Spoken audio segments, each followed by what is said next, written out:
क्या पढ़ाई लिखाई के बाद परिवारों में नहीं दूरी आ जाता है, पहले दूरी बहुत ज्यादा दूरी अब ज्यादा लड़ाई लड़ते हैं। पहले तो घर में चुप रह जाते थे, अब तो कोर्ट कचहरी में भी लड़ते हैं। आपस में भी ईर्ष्या ज्यादा है। महिलाएं किसी की नहीं मानती।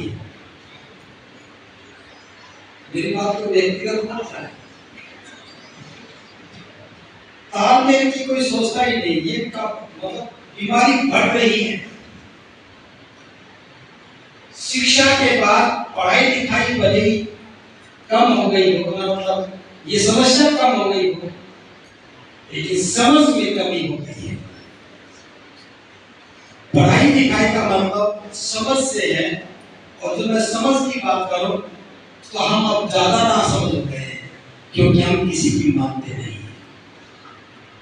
अनपढ़ आदमी में एक गुण होता है, वो मान लेता है कि ये पढ़े लिखे लोग हैं, मेरे भले की कर रहे होंगे।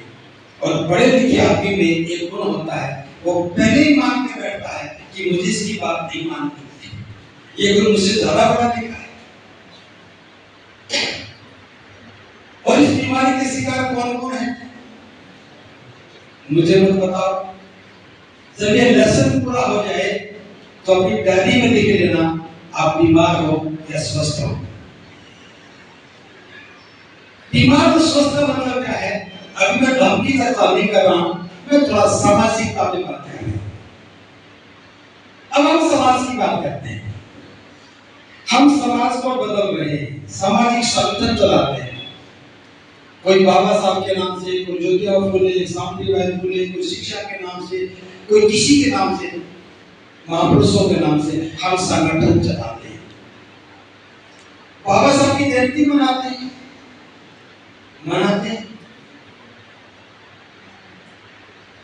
क्या जयंती मनाने के बाद, बाबा साहब के नाम पर संगठन बनाने के बाद जाति खत्म हुई? बल्कि जाति के नाम पर संगठन बन गए। जी हाँ जी। मैं कुम्हार हूं तो कुम्हार का संगठन, मैं लोहार हूं तो लोहार का संगठन, जाति के नाम पर। अब जाति के नाम पर संगठन बना रहे हो और जाति से मुक्ति पा रहे हैं, क्या संभव है? क्या जिस गली में जाते हो कुत्ते बहुत काटते हैं, 4 कुत्ते और लाके छोड़ दोगे, सुरक्षित हो जाओगे क्या? सुरक्षित हो जाओगे क्या?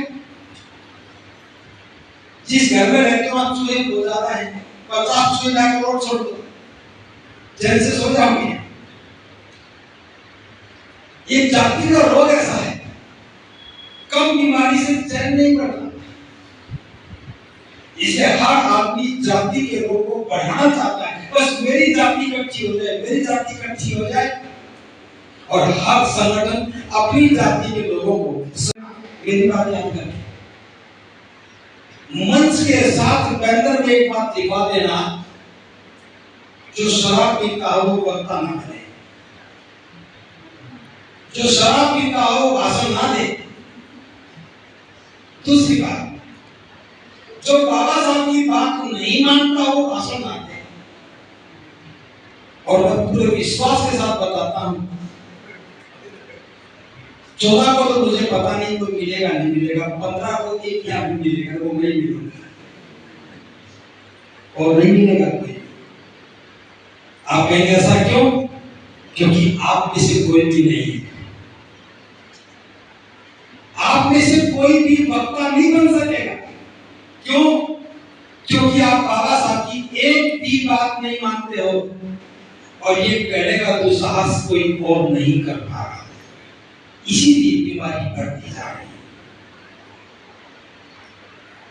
मैं एक छोटा सा प्रयोग करके आपको बता रहा हूं, छोटा सा प्रयोग नहीं, आपके बीच में ही बात